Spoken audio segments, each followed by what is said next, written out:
Hello students, welcome back to your own favorite channel Facts and Logics Academy, the Institute of Academic and Professional Studies, जहाँ पे आपको मिलता है content आपके academic subjects के साथ साथ प्रोफेशनल सब्जेक्ट्स के साथ।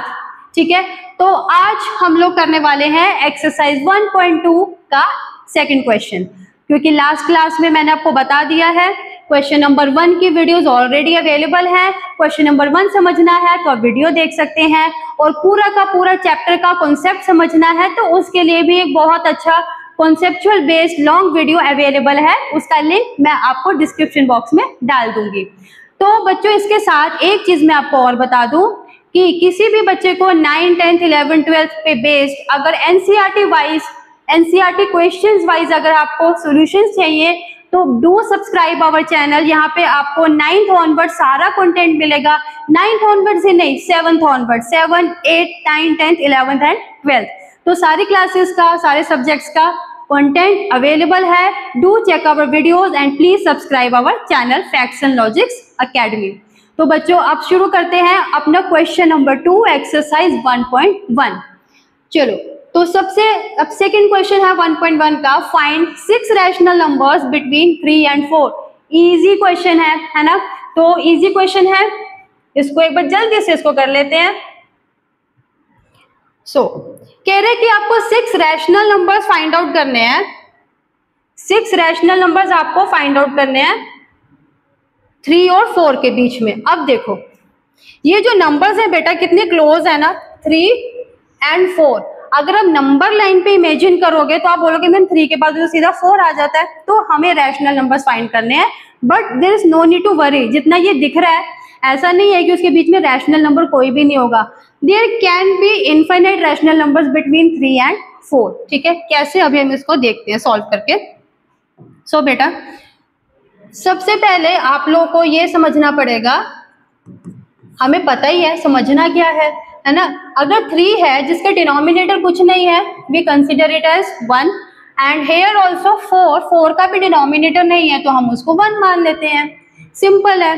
हम क्या करेंगे, छोटी क्लासेस में याद है इक्विवेलेंट फ्रैक्शंस बनाते थे, है ना। इक्विवेलेंट फ्रैक्शंस यानी कि न्यूमिनेटर और डिनोमिनेटर को सेम नंबर से हम लोग मल्टीप्लाई करते थे। तो आज वही यहाँ मतलब कि सेम चीज हम यहाँ पे करने वाले हैं। ठीक है, तो लेट्स से अगर बच्चों ऐसे क्वेश्चन में ना एक टिप दूंगी आप लोगों को, प्लीज उसको याद रखना। कंफ्यूजन और टाइम मतलब कि बचाने के लिए ना आप हमेशा बड़ा नंबर ही लेना, कोई ग्रेटर नंबर ही हमेशा लेना। ठीक है, बड़ा नंबर लेने से क्या होगा, आपको बार बार, अभी तो जैसे यहाँ पे 3 और 4 है, अगर मान लो कोई और डिजिट्स भी आते हैं तो अगर आप छोटे नंबर से लोगे और मान लो कि आपको और ज्यादा नंबर चाहिए तो इतना ज्यादा गैप, एक्चुअली हमारा गैप बढ़ जाएगा।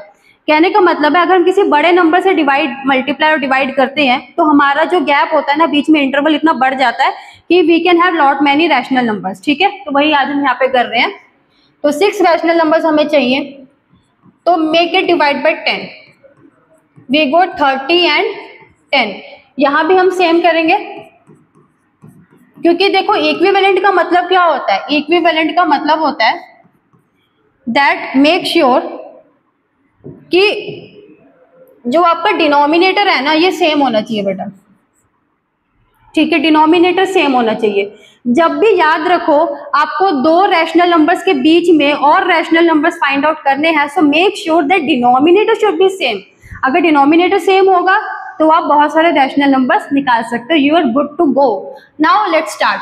अब आप बताओ बेटा, यहाँ पे मैं अगर लिख दूं 3/10 and here I'll write 4/40/10, so यहाँ पे 30/10 है। Now अब बताओ, क्या 30/10 और 40/10 के बीच में आप रैशनल नंबर्स लिख सकते हो? इग्नोर द डिनोमिनेटर्स, डिनोमिनेटर्स को इग्नोर कर दो।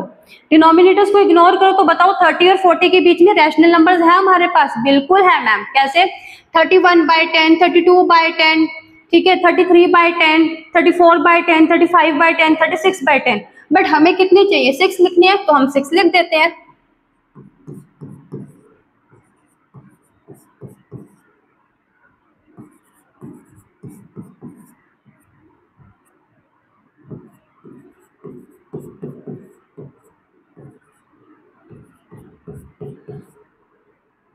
और एक और लिख देते हैं 36/10। So how many rational numbers we have now?